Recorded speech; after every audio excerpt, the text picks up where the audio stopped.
yaitu tentang teorema Pythagoras. Oke.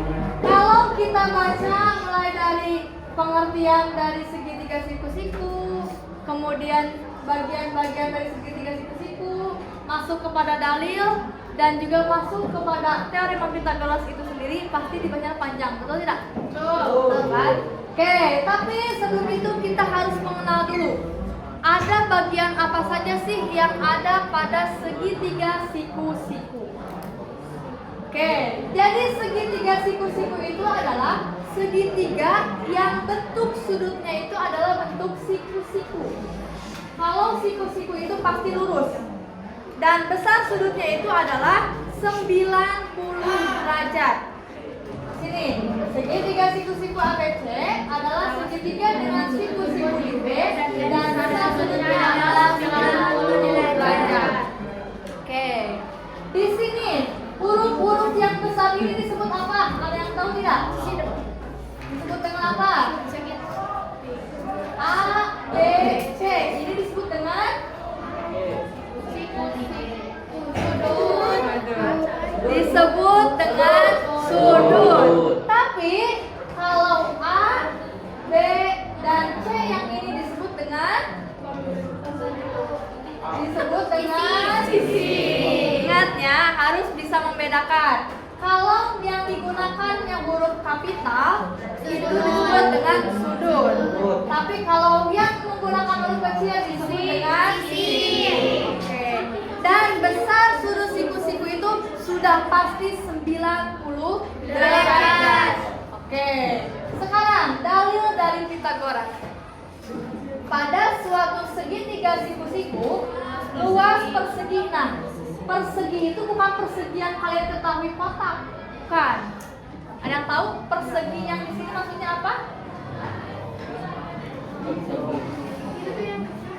Yo, apa? Yang dimaksud persegi ini adalah pangkat 2. Kalau pangkat 3 biasanya disebut dengan apa? Kan kalau ini mah disebutnya dengan persegi atau kuadrat. Betul tidak? Nah, kalau yang pangkat 3 ini disebut dengan biasanya kalau pangkat 3 ini di volume, sedangkan yang persegi atau kuadrat ini biasanya di luas. Oke, terus pada sisi miringnya sama dengan jumlah luas persegi lain pada kedua sisi siku-sikunya. Hal ini juga berarti jumlah dari kuadrat kedua sisi siku-siku segitiga pada segitiga siku-siku sama dengan kuadrat panjang sisi miringnya atau hipotensa. Oke, kalau kalian menyimpulkan dari dalil Pythagoras ini pasti pusing. Maka bisa kita persingkat, yaitu dengan teorema Pythagoras. Pada segitiga ABC, siku-siku dengan siku-siku di B berlaku.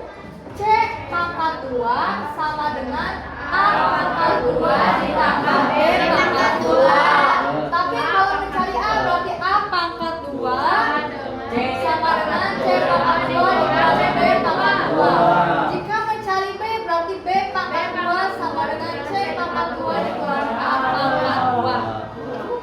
Oke, sebagai contoh. Contoh dari teorema Pythagoras.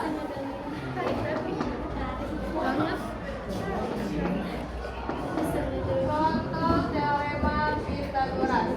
Misalnya di sini ada sebuah segitiga siku-siku. Dengan siku-sikunya itu adalah ini adalah F, F, G. Siku-sikunya ada di F.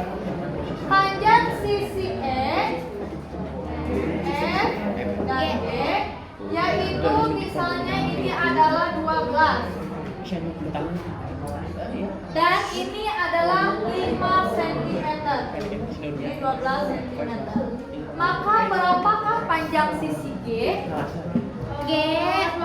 Rumusnya pakai yang mana? Yang ini atau yang ini?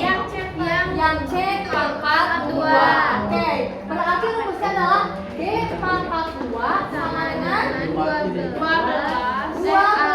pangkat 2 ditambah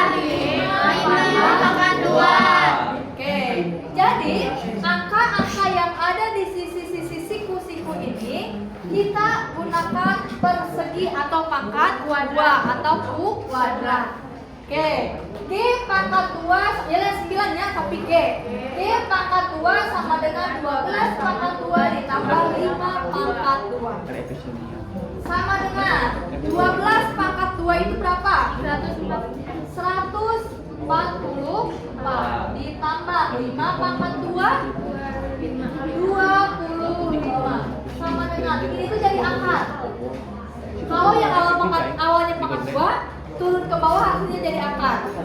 Berarti akar 149 ditambah akar 25 hasilnya adalah 12 tambah 5. Enggak, ini 144 tambah 25 169. Akar dari 169 berapa kali bawahkan isinya? 169. Kita lihat angka depannya berapa? 1. Berapa kali berapa isinya 9? 3. Berarti panjang sisi G adalah 13 cm. Udah Bu. Bisa. Ibu kenapa pakai rumusnya yang C? Hah? Kenapa pakai rumusnya yang C? Iya, karena kan mencari panjang sisi hipotenusa.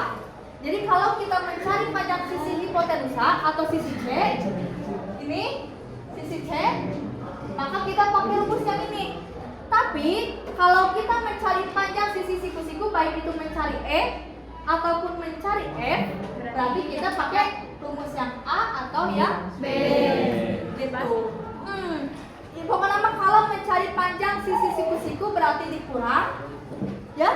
Tapi kalau mencari panjang sisi hipotenusa atau sisi miring, yaitu ditambah. Tapi harus dikuadratkan, diangkat di pangkat 2. Oke, bisa. Contoh yang lain, misalnya di sini ada.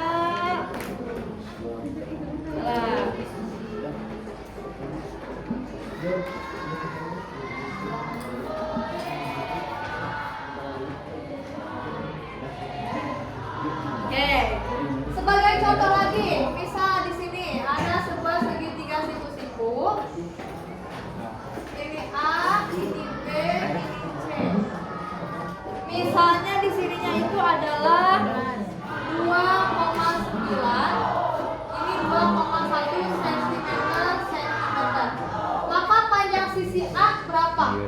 Berarti yang Yang A pangkat 2. Berarti gimana? A pangkat 2 sama dengan 2 dikurangi D pangkat 2. C pangkat 2 berarti berapa? 2,9 pangkat 2 dikurang 2,1 pangkat 2. Akar. Ingat ya, yang awalnya pangkat kalau menemukan hasil berarti jadi akar. 2,9 dikali 2,9.